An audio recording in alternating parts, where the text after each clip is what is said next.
नमस्कार साथियों और प्यारे विद्यार्थियों।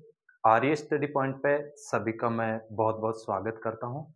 प्यारे विद्यार्थियों और मित्रों, हम जो टॉपिक की बात कर रहे थे, इस कक्षा से पहले जो है हमने जिन टॉपिकों की बात की, उनमें नारीवाद और इसके अलावा जो है इंडिविजुअलिज्म जो है व्यक्तिवाद, इसके अलावा पूंजीवाद और जो साम्यवाद और जो समाजवाद है, उन विचारधाराओं की हमने बात की थी। पिछले वीडियो के अंतर्गत, पिछली क्लास के अंतर्गत, तो आप वहाँ से जो है उनको देख सकते हैं।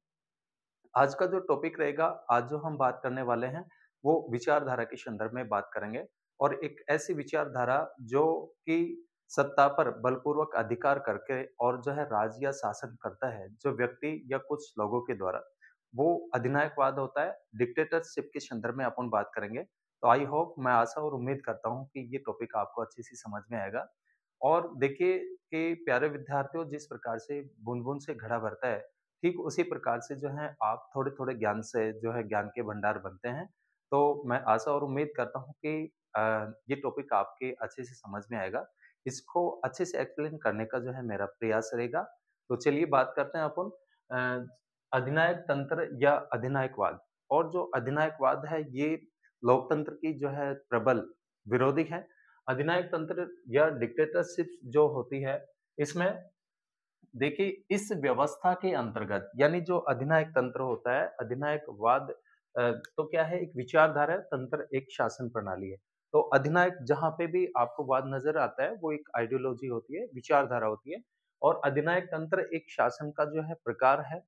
तो इस डिक्टेटरशिप में, अधिनायक तंत्र में, देखिए इस व्यवस्था के अंतर्गत शासन जो है कुछ ही व्यक्तियों के हाथों में केंद्रित होता है। यानी जो शासन होता है, सत्ता होती है, वो कुछ लोगों या एक व्यक्ति के हाथ में होती है तथा शासक निरंकुश रूप में शासन करता है। जो शासक होता है या शासन में जो लोग होते हैं, जो अधिनायकवादी होते हैं, वो निरंकुश रूप में होते हैं, शासन में मनमानी करते हैं और अपनी मर्जी के तहत जो है शासन का संचालन करते हैं, राज करते हैं, शासन करते हैं। इसके अंतर्गत जो है तानाशाह किसी दल का नेता भी हो सकता है, एक दल का नेता भी हो सकता है। तो जो तानाशाह होता है, वो किसी दल का नेता हो सकता है, सैनिक अधिकारी तथा शक्ति संपन्न जो है व्यक्ति होता है। जैसे फॉर एग्जांपल अपन बात करें कि जैसे पाकिस्तान का एग्जांपल लें, 2002 में वहाँ जो सैन्य जो अधिकारी थे, जनरल परवेज मुशर्रफ, उन्होंने सत्ता पर अधिकार कर लिया था और जनरल जो वहाँ के जो प्राइम मिनिस्टर थे, प्रधानमंत्री नवाज शरीफ, उनको देश निकाला दे दिया था। तो इस शासन तंत्र में जो अधिनायक तंत्र है, इसमें जो व्यक्ति होता है या कुछ जो लोग होते हैं, वो किसी दल के नेता हो सकते हैं और सैनिक अधिकारी या शक्ति संपन्न यानी पावरफुल जो व्यक्ति होता है, वो ही इसमें होता है, जो अपनी योग्यता और क्षमता के बल पर जो है सत्ता पर कब्जा करके और शासक बन जाता है और राज्य करता है, यानी राज करता है। देखिए सत्ता क्या होती है? सत्ता वह शक्ति होती है जिसके अंतर्गत जो है जनता को आदेश दिए जाते हैं और आदेशों का पालन करवाया जाता है। शक्ति क्या होती है? एक बल के रूप में होती है, लेकिन जब शक्ति को वैधता प्राप्त हो जाती है, तो शक्ति जो है सत्ता में बदल जाती है, जो कि आदेश देने का और आदेशों का पालन कराने का क्या करती है? काम करती है। फिर से देखिए, हम बात कर रहे हैं डिक्टेटरशिप की, शासन की वह प्रणाली, अधिनायक तंत्र। और अधिनायक तंत्र के अंतर्गत, यानी इस व्यवस्था के अंतर्गत, जो शासन जो होता है, वो कुछ लोगों या कुछ व्यक्तियों के हाथों में जो है केंद्रित होता है तथा शासक निरंकुश रूप में शासन करता है, मनमानी के तहत जो है इसमें शासन किया जाता है।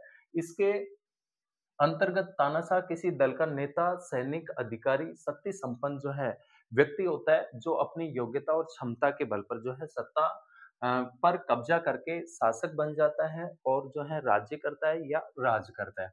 अब इसके जो है कुछ विद्वानों ने जो है, अनेक विद्वानों ने इसको परिभाषित किया है। इसकी परिभाषा देने का जो है प्रयास किया गया है। तो हम इसके जो मोस्टली जो परिभाषा है, उसके संदर्भ में बात करते हैं। एक तो फोर्ड ने जो परिभाषा दी है इसके अधिनायक तंत्र के संदर्भ में, जो इन्होंने कहा है कि इनके अनुसार जो है राज्य के अध्यक्ष द्वारा असामान्य रूप से कानून से हटकर, यानी कानूनों की पालना न करते हुए, कानूनों के विरुद्ध जाकर के, कानून से हट करके और प्रभु सत्ता पर जो है कब्जा कर लेना ही जो है क्या है, वो अधिनायक तंत्र है। ठीक है ना? फोर्ड के अनुसार कि राज्य के अध्यक्ष द्वारा असामान्य रूप से कानून से हटकर प्रभु सत्ता पर जो कब्जा कर लेना ही क्या है? अधिनायक तंत्र है। दूसरी अपन परिभाषा की बात करते हैं सोल्टाउ के अनुसार, तो सोल्टाउ कहते हैं कि यह एक व्यक्ति का शासन है जो अपने पद पर वंशानुक्रम के आधार पर नियुक्त नहीं होता है, यानी वंशानुगत इसमें शासन नहीं होता है कि जो व्यक्ति है, व्यक्ति का बेटा उसके बाद में जो है शासक बनता है या फिर उसका बेटा शासन बनता है, इस आधार पे इसमें जो है नियुक्त नहीं होता है, वंशानुक्रम के आधार पर नियुक्त नहीं होता है अधिनायक तंत्र में, बल्कि शक्ति या सहमति दोनों के आधार पर वह क्या करता है? शासन करता है। ऐसी जो परिभाषा दी है, ये सोल्टाउ महोदय ने जो है इसको परिभाषित किया है। इसके बाद में अपन इसके एग्जाम्पल्स की बात करते हैं, उदाहरणों की बात करते हैं। जैसे सेकंड वर्ल्ड वॉर के बाद में आपको पता है फर्स्ट जो वर्ल्ड वॉर हुआ था 1914 से लेकर के 1918 तक होता है। उसके बाद में सेकंड वर्ल्ड वॉर 1939 से लेकर के और 1945 तक जो है सेकंड वर्ल्ड वॉर चला। अ, तो सेकंड वर्ल्ड वॉर यानी द्वितीय विश्व युद्ध के बाद लोकतंत्र की स्थिति जो है विश्व में देखने को जो देखी जा रही थी, वो बड़ी दयनीय स्थिति थी। विश्व युद्ध के बाद जो है लोकतंत्र की स्थिति खराब थी और विश्व युद्ध के बाद अधिनायकवादी लोकतंत्र को जो अधिनायकवादी थे, उन्होंने लोकतंत्र को सड़ी हुई लाश अ, समझने लगे थे। तो लोकतंत्र की दयनीय स्थिति थी। जैसे 1922 में जो है मुसोलिनी इटली का तानाशाह बना और ये जो प्रमुख रूप से जो थे अ, मुसोलिनी ये फांसीवादी विचारधारा के थे और फासिस्ट जो है फांसीवादी जो विचारधारा है वो भी जो है एक व्यक्ति एक नेता में विश्वास रखती है, साम्राज्यवाद में विश्वास रखती है, युद्धों में रखने वाली जो है विचारधारा थी। फांसीवादी फांसीवादी फैसिज्म शब्द का हिंदी अनुवाद है जो कि फैसियो शब्द से बना है जिसका मतलब होता है एकता और शक्ति का प्रतीक है, लकड़ियों का गट्ठर होता है जो कि एकता और शक्ति का क्या होती है? प्रतीक होती है। तो 1922 में मुसोलिनी इटली का तानाशाह बने थे। उसके बाद में सन 1933 में हिटलर जर्मनी का तानाशाह बना जो कि नाज़ीवादी विचारधारा से जो है प्रेरित थे, नाज़ीवादी थे। इसके अलावा 1923 में प्रिमो दी रिविला स्पेन का तानाशाह बना और 1931 में सम्राट कैरोल रोमाने के जो है क्या बनते हैं? तानाशाह बनते हैं, शासक बनते हैं। कौन से? अधिनायकवादी। ठीक है? ये प्रमुख रूप से जो है उदाहरण थे। उदाहरणों के एग्जाम्पल के तौर पे आप बता सकते हैं कि जो तानाशाही जो व्यवस्था थी या अधिनायक तंत्र जहाँ पर स्थापित हुआ डिक्टेटरशिप, वो एक तो 1922 में मुसोलिनी इटली का तानाशाह बना, उसके बाद में 1933 में जो है हिटलर जर्मनी का तानाशाह बनते हैं और 1923 में प्रिमो दी रिविला स्पेन का तानाशाह बना, 1931 में सम्राट कैरोल रोमानिया का जो है क्या बनते हैं? तानाशाह बनते हैं। ये निरंकुश तंत्र जो अधिनायक तंत्र है, अधिनायक तंत्र के मोस्टली जो है एग्जाम्पल हैं। इसकी अपन विशेषताएं बात करते हैं, विशेषताओं की बात करते हैं। तो इस शासन व्यवस्था में तानाशाह जो है क्रूर होने के साथ-साथ में जो है उसकी अपनी कुछ विशेषताएं भी होती हैं, जिसके अंतर्गत अधिनायकवादी राज्य का अधिकारी स्वरूप होता है। वह लोगों के लिए, अपने राज्य के लिए जो है क्या करता है? कार्य करता है। किसके लिए? वह लोगों के लिए, अपने राज्य के लिए कार्य करता है तथा इसमें व्यक्तिगत स्वतंत्रता की क्या होती है? कमी होती है। व्यक्तिगत स्वतंत्रता नहीं होती है, न्यून होती है अगर होती है तो भी, जिसमें एक दल होता है तथा इसका एक कार्यक्रम और एक एजेंडा होता है। एक कार्यक्रम को लेकर के चलते हैं, एक एजेंडा को लेकर के चलते हैं। तो ये इसकी विशेषताएँ हैं। इसके बाद में अपन मेरिट और डिमेरिट की बात करते हैं। मेरिट की बात करें, गुणों की बात करें, तो इसमें जो है एक शक्तिशाली सरकार होती है, पावरफुल सरकार होती है, जिसमें उनके द्वारा कुशल रूप से जो है क्या किया जाता है? शासन चलाया जाता है। यानी जो तंत्र होता है, सत्ता होती है, सत्ता पर जो काबिज जो लोग होते हैं, वो पावरफुल लोग होते हैं, शक्तिशाली होते हैं। तो अ, कह सकते हैं कि जो अधिनायक तंत्र होता है, डिक्टेटरशिप होती है उसमें इस शासन प्रणाली में जो है शासन जो होता है, वो कुशल रूप से जो है चलाया जाता है। और शक्ति सर जो गवर्नमेंट होती है, सरकार होती है, वो क्या होती है? शक्तिशाली होती है। सरकार के रूप में बोले तो जो सत्ता पर काबिज लोग होते हैं, इसमें समय और धन की बचत होती है, यानी जो जजमेंट लिए जाते हैं, एक व्यक्ति या कुछ लोगों के द्वारा जो है त्वरित रूप में निर्णय लिए जाते हैं, तो इस प्रकार से जो है इसमें समय और धन की बचत होती है। इसके अलावा उत्तरदायित्व का जो है इसमें विभाजन नहीं होता है, क्योंकि उत्तरदायित्व जो होता है एक व्यक्ति या कुछ लोगों पर होता है, संकट काल में उपयोगी होती है। क्योंकि संकट काल की घड़ी में या इस प्रकार की स्थिति में जो जजमेंट लिया जाता है, निर्णय लिए जाते हैं, उसमें विलंब नहीं होता है। विलंब नहीं होकर के जो है जो डिसीजन है एक व्यक्ति या कुछ लोगों के द्वारा जो है तुरंत रूप में लिया जाता है। तो समय और धन की भी इसमें बचत होती है, उत्तरदायित्व का जो है विभाजन नहीं होता है। इसके अलावा युद्ध में शक्तिशाली बनकर के जो है ये तंत्र उभरता है, इसमें राष्ट्रीय गर्व तथा उन्नति को क्या मिलता है? बढ़ावा मिलता है। इसके बाद में इसके कुछ दोष भी हैं, दोषों की बात करें, गुणों की बजाय अपन ये कहें कि अधिनायक तंत्र में, डिक्टेटरशिप में गुणों की बजाय दोष अधिक होते हैं, तो इस प्रकार से ये जो शासन प्रणाली होती है, वो अनुपयुक्त होती है। लोकतंत्र का स्थान कभी भी नहीं ले सकती।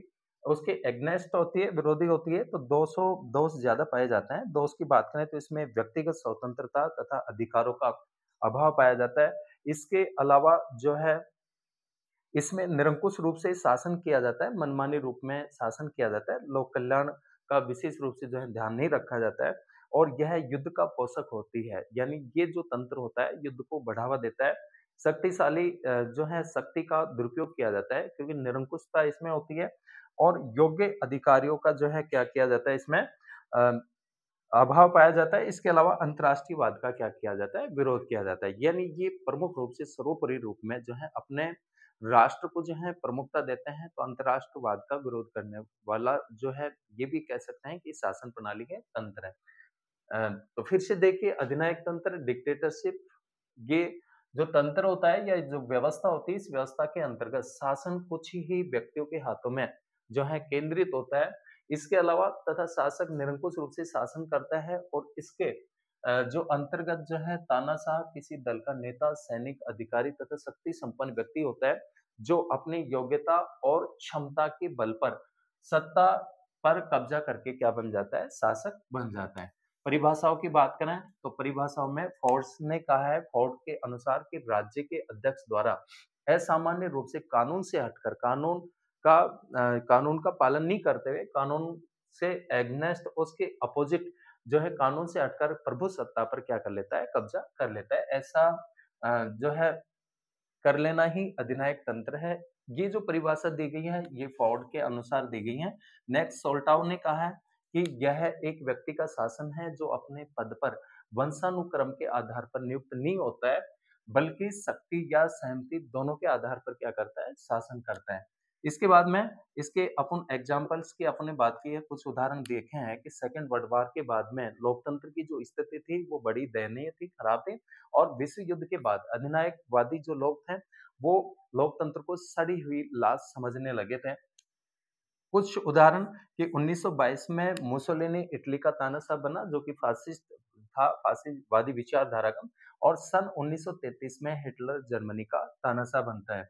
इसके बाद में 1923 में यानी 22 के बाद में 23 में प्रिमो दी रिवेला स्पेन का तानाशाह बना और 1931 में सम्राट कैरोल रोमानिया का तानाशाह बनता है। तो ये अधिनायकवादी या ये कहें कि अधिनायक तंत्र के प्रमुख जो है प्रणेता थे, प्रमुख रूप से इन अधिनायकवादी थे। विशेषताओं की हमने बात की, तो विशेषताओं में इस शासन व्यवस्था में तानाशाह क्रूर तो होते हैं, इसके साथ ही इसकी कुछ विशेषताएं भी होती हैं जिसके अंतर्गत जो है अधिनायकवादी राज्य का अधिकारी स्वरूप होता है, वह लोगों के लिए अपने राज्य के लिए क्या करता है? कार्य करता है। इसके अलावा इसमें व्यक्तिगत स्वतंत्रता की कमी होती है, व्यक्तिगत स्वतंत्रताओं का जो है हनन होता है तथा इसका एक कार्यक्रम और एजेंडा भी होता है, निश्चित कार्यक्रम होता है।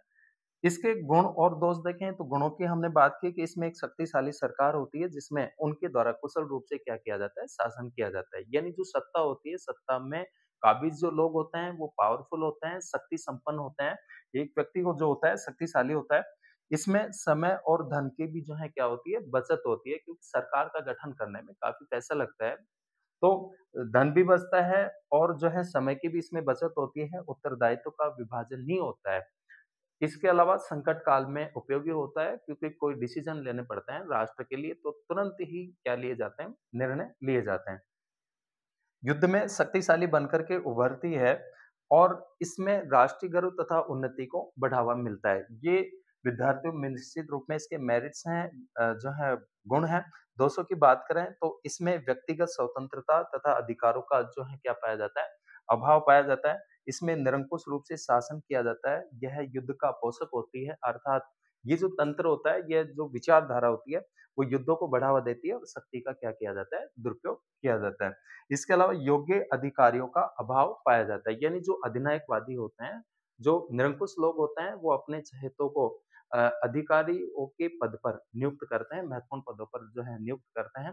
तो जहाँ कहीं न कहीं जो है उनमें अयोग्यता पाई जाती है, तो योग्य अधिकारियों का अभाव देखने को मिलता है। निष्कर्ष रूप में बात करें तो अ, गरीब विद्यार्थियों अधिनायक जो तंत्र है, डिक्टेटरशिप है, वो लोकतंत्र की विरोधी जो है विचारधारा है, या ये कहें कि शासन प्रणाली है। अगर इसको वाद से जोड़ते हैं तो विचारधारा बन जाती है, और तंत्र होते हैं तो ये शासन प्रणाली होती है, जिसमें ये कहें कि अपन कि किसी भी रूप में जो है लोकतंत्र का स्थान ये नहीं ले सकती। और जो है आधुनिक समय के अंतर्गत अपन देखते हैं तो वर्तमान समय में ज्यादातर विश्व के जितने भी जो राज्य हैं उनमें सभी में लोकतांत्रिक शासन प्रणाली को सर्वश्रेष्ठ जो है माना गया है, और लोकतांत्रिक शासन प्रणाली को जो है अपनाया गया है।